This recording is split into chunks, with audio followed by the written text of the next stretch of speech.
नमस्कार दोस्तों। हिंदी व्याकरण का एक बहुत ही महत्वपूर्ण टॉपिक है रस।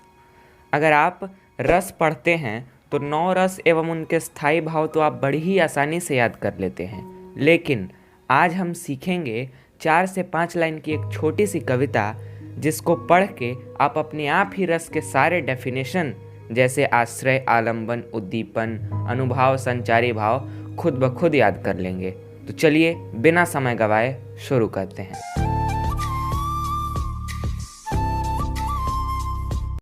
ये छोटी सी कविता है जिसे मैं एक बार पढ़ के सुनाता हूँ, उसके बाद सारे डेफिनेशन को इसी कविता में से एक बार एक्सप्लेन करूँगा। उसके बाद 2 से 4 बार आप इस कविता को पढ़ेंगे और सारे डेफिनेशन आपकी मुट्ठी में। जिसके मन में भाव जगे वह तो आश्रय कहलाता है, जिसके खातिर भाव जगे वह आलंबन हो जाता है। आलंबन का हाव भाव और आसपास के दृश्यों को कह उद्दीपन भरत मुनि ने समझाया था शिष्यों को। आश्रय के तन के चिन्हों को अनुभाव कह जान लिया, छन छन परिवर्तित भावों को संचारी कह मान दिया। पहला लाइन इसमें कहता है कि जिसके मन में भाव जगे वह आश्रय कहलाता है।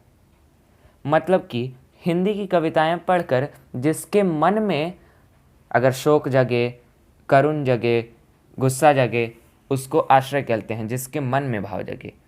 सेकंड लाइन, जिसके खातिर भाव जगे वह आलंबन हो जाता है। इसका मतलब है, मैं एक एग्जाम्पल समझाता हूँ कि जब श्री राम लंका जाने के लिए समुद्र देव से आग्रह कर रहे थे, लेकिन समुद्र देव के ना आने पर श्री राम के मन में रौद्रस यानी गुस्सा जागृत हुआ। तो रौद्रस यहाँ पे समुद्र देव के खातिर, समुद्र देव के प्रति जागृत हुआ, इसलिए समुद्र देव आलंबन हो गए, जिसके खातिर भाव जगे। थर्ड लाइन, आलंबन का हाव भाव और आसपास के दृश्यों को उद्दीपन कहते हैं।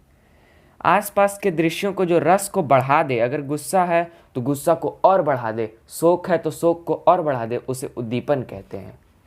जैसे जब रावण मरा तो रावण जब युद्ध में मरा तो शोक रस वहाँ पे आसपास था, सब कोई रो रहे थे, लेकिन गांव की और स्त्रियां रो रही थी, मंदोदरी अपनी चूड़ियों को फोड़ रही थी, इससे और शोक रस बढ़ रहा था। तो वो सब उद्दीपन है, आसपास के दृश्यों को उद्दीपन कहते हैं। फोर्थ लाइन, आश्रय के तन के चिन्हों को अनुभाव कह जान लिया। अर्थात आश्रय के तन के चिन्हों को, आश्रय के शरीर के चेष्टाओं को अनुभाव कहते हैं। आंसू, कंपन, कांपने लगना, रोने लगना, उसको तन के चिन्हों को अनुभाव कहते हैं। और लास्ट लाइन है, छन छन परिवर्तित भावों को संचारी कह मान दिया। मतलब कि आश्रय के शरीर में जो छन छन परिवर्तित हो रहे हैं, कभी बोल रहा है तो कभी गुस्सा हो जा रहा है, बीच में थोड़ा शांत हो जा रहा है, तो बार बार गुस्सा, शांत, क्रोध, आंसू, ये सब छन छन परिवर्तित हो रहे हैं, तो उसे संचारी भाव कहते हैं। तो इस कविता को अगर आप 2 से 3 बार और पढ़ते हैं, अब आपको कॉन्सेप्ट तो समझ में आ ही गया होगा। 2 से 3 बार अब आपको सिर्फ पढ़ना है, तो यह पूरा 5 के 5 डेफिनेशन आपको बिल्कुल आपकी मुट्ठी में आ जाएंगे। अगर ये वीडियो आपके लिए उपयोगी साबित हुआ तो इस वीडियो को लाइक करें, अपने दोस्तों में शेयर करें, ताकि वो भी इससे लाभ उठा सकें, और इस चैनल को सब्सक्राइब करें। धन्यवाद।